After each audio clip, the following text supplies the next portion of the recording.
নমস্কার নমস্কার শুভ বিজয়া এবং সুরঞ্জন স্যারকে অনেক অনেক ধন্যবাদ জানাই।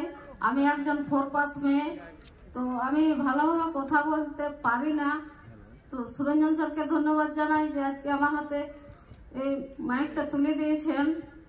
কিন্তু আমি আজ 1 বছর আগে মাইলে খাই না মাখে না পরে আমি সেটাও জানতাম না, কিন্তু আজ 1 বছর আগে আমার আপলাইন সিনিয়র বুদ্ধদেব স্যারের জন্য একটা বিপ্লব চাইব, যিনি আজ আমার জীবনটা হলো পরিবর্তন করে দিয়েছেন। আর এবং গোপাল স্যার প্রতিনিয়ত আমার সাথে মাঠে নেমেও বা ফোনে কথা বলেও আজ প্রচুর সহযোগিতা করেন, তো তার জন্য একটু বিপ্লব চেয়ে নেব।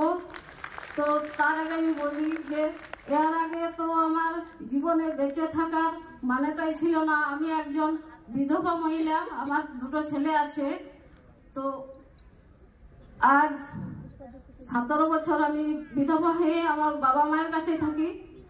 তো তারপর আমার পেশা ছিল মাঠে খেতে গোবর কুড়ো এবং মাঠে ধার হইতাম। তারপর কিছুদিন পর একটা মহিলা এতে কাজ পেয়েছিলাম, তো সেখান থেকে তেমন কিছু আসতো না। তো একদিন আমি আমার ছেলেদেরকে হাতে 10 টাকা পয়সা দিতে পারতাম না, সবটাই দিত আমার মা বাবা এবং আমার ভাইরা। তো একদিন একটা সাইকেল খুঁজছিল, তো সেদিন আমি আমার ছেলেদেরকে একটা সাইকেল কিনে দিতে পারিনি। কিন্তু কাজ 1 বছর আগামী 2024-এ 30শে জুন শুভজিৎ স্যার আমাকে দেখিয়েছিলেন প্রোগ্রামটা। তারপর আমি 1 জুলাই জয়েন করি।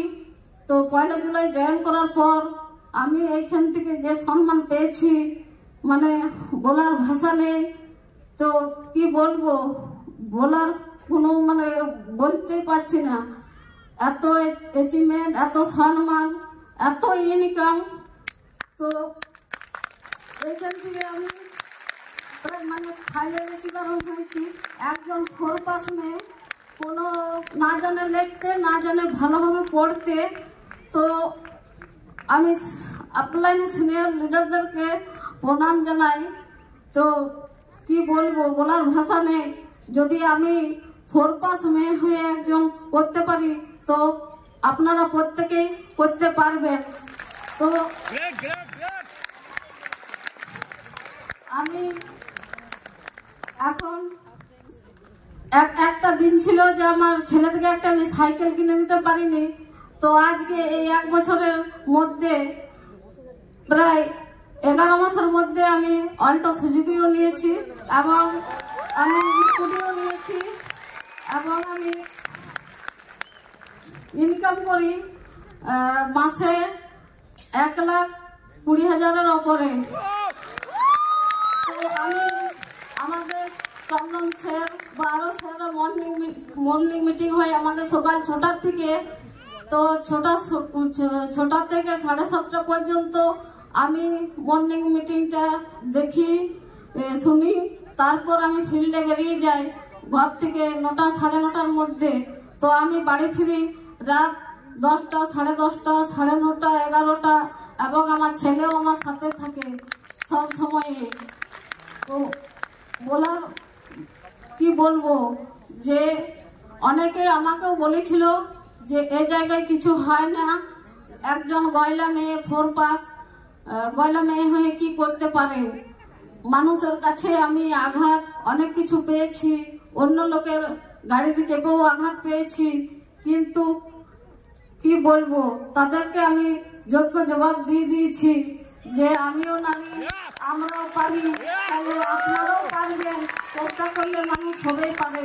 কিন্তু আপলাইনে সিনিয়ররা যেটা বলে সেটাই আপনারাও করবেন, দেখবেন আমার মতন আপনারাও সাকসেসফুল হবেন।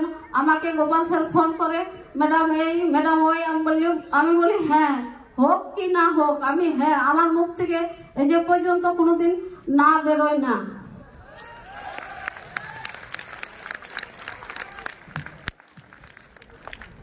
Much madam, wish you all the best. আগামী দিনে আপনি আরো এইভাবে অ্যাচিভমেন্ট পেতে থাকুন। আমাদের পরের ইন্সপিরেশনাল লিডার যিনি পেশায় একজন রাজমিস্ত্রি ছিলেন।